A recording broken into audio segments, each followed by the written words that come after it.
Hey guys, কি অবস্থা সবার? আশা করি ভালো। তো তোমাদের জন্য আরো একটি নতুন ভিডিও নিয়ে এসেছি। আর ভিডিওটি ভালো লাগলে অবশ্যই লাইক কমেন্ট করবা, আর চ্যানেল নতুন হলে অবশ্যই চ্যানেলটি সাবস্ক্রাইব করবা। আর আজকে গেম প্লেটি শুধু স্কার এবং ম্যাক্সিমাম দিয়ে খেলা হবে। আর স্কার দিয়ে কেমন হেড লাগে তাও তোমরা দেখতে পারবা। আর সামনে একটা এনিমি দেখে আমি এদিকে আসি, আরো গাড়িতে উঠতে লাগে। ওই টাইমে 100 এবং 143 হেড দিয়ে ওকে নক করে দিই। দেন এনিমিটাকে বারবার জুম করে আমি কোনো রকমের ফিনিশ দিয়ে আমি পেছনের দিকে যাই। আর সামনের দিকে যাইতেই আমাদের স্কোয়াডের একটা প্লেয়ার মারা যায়। তো এখানে এসে আমি কোনো রকমের একটা প্যাক করে রিভাইভটা দিই, কিন্তু এখানে ভুলবশত একটু বেশি চাপায় ওয়ালটা পরে আমি বের হতে পারছিলাম না। আর এখানে ওয়াল ফাটানোর পরে আমি ভাবছি যে এটা ফেটে যাবে, আর এখানে ওরকম হয়ে যায়। কারণ ভাই জানে অনেক ভয় আছে, এখানে স্নাইপার দিয়ে মারতেছে গাড়িতে, কিন্তু আমি চাচ্ছি যে ডানে গিয়ে ঢুকতে পারবো কিনা। তো গাড়িটা বেঁধে যাওয়ার কারণে ঢুকতে পারিনি। আর এদিকে আমাকে একটা স্নাইপার দিয়ে ড্যামেজও দিয়ে দেয়। আর এখানে কোনো রকম ইনহেলার মেরে আমি এখানে সেফলি আসার জায়গায় প্রস্তুতি নেই। তো এখানে এসে মেডকিট করি, মেডকিট করতে করতে এনিমিটা সামনের দিকে আসে, কিন্তু ভাই বাম দিক দিয়ে ওকে স্কার দিয়ে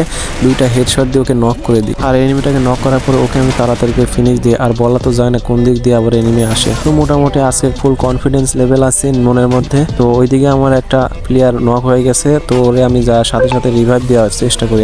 দেন রিভাইভটা দিয়েও দেই। রিভাইভ দেওয়ার পরে ঠিক আমি অন্যদিকে আসি। তারপরে আমি সামনের দিকে এই টোকেনটা নেওয়ার জন্য আসি। আর এই টোকেন নিতে এসে সামনে গুলাগুলির আওয়াজ শুনতে পাই। তো এখানে আমি খুব ভালোভাবে এবং সাবধানে যাইতে হবে, যাতে এনিমি সামনে পড়া মাত্রই মারা যায়। তো ওকে একটা এনিমি দেখতে পারছে, আর একে যাতায়াত দিয়ে অর্থাৎ ম্যাক্স 7 দিয়ে মেরে দিয়েছি। তো আমার এইচপি ছিল 280, আর যার কারণে ও আমাকে ড্যামেজ দিছে ঠিক, কিন্তু আমার এই এইচপিটাকে একবার সম্পূর্ণ শেষ করতে পারি নাই, যার কারণে আমি ওই এক্সট্রা 280 এইচপির কারণে আমি বেঁচে যাই। তো এখানে মোটামুটি আমার 2-3টা আমি মেট্রিক করে নিই, যাতে আমাকে আর এইচপির জন্য টেনশন করতে না হয়। আর ওকে কিল করার পরে আমি এখানে চলে আসি। আর এখানে আসতে সামনে একটা আমার এনিমি থাকে, আর এনিমিকে আসা মাত্রই আমার ফোনটা ল্যাগ দেয়, তাই কোনো রকমে চলতে পারছিলাম। আর স্মোক গ্রেনেড দিয়ে ওকে ড্যামেজ দেওয়ার চেষ্টা করতেছিলাম। আর এই বলতে বলতেই এনিমিটা নক হয়ে যায়। কিন্তু মজার ব্যাপার হলো, ও নক হওয়ার পরে ওর কাছে একটা সুই ছিল, আর ওইটা দিয়ে আবার পুনরায় রিভাইভ হয়। কিন্তু আমি যে স্মোক গ্রেনেডটা মারছিলাম, আর ওর মারার কারণে ও জোনের মধ্যে ছিল, কিন্তু ও পরবর্তীতে আর মেডকিট না করতে পারে নক হয়ে যায়। আর এইদিকে জোনটা চাপায় আমাকে সামনের দিকে যাইতেই হবে, তা না হলে আমি জোনে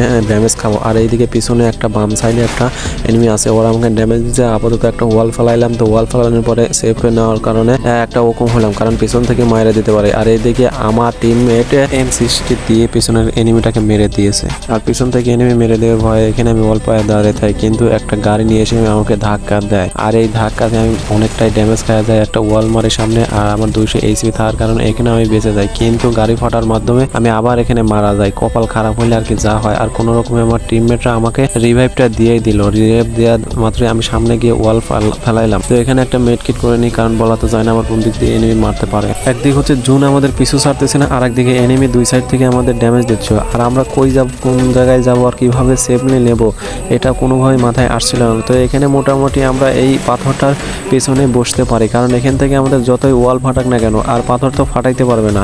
তো এখানে গিয়ে আমি একটা ওয়াল মারার চেষ্টা করি, আর ওয়াল মারি।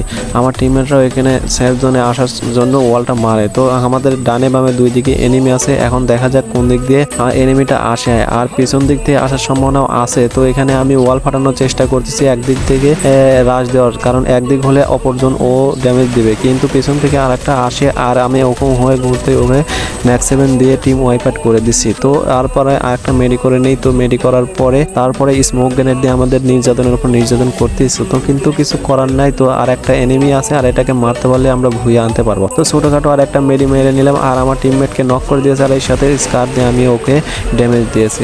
আর আমাদের সেই সর্বশেষ কাঙ্ক্ষিত লক্ষ্যই ছিল ভুইয়া, আর সেই ভুইয়াটা আনতে পেরেছি। আর এই ভিডিওটি তোমাদের কেমন লেগেছে অবশ্যই একটা লাইক এবং কমেন্ট করে বলবা। ধন্যবাদ।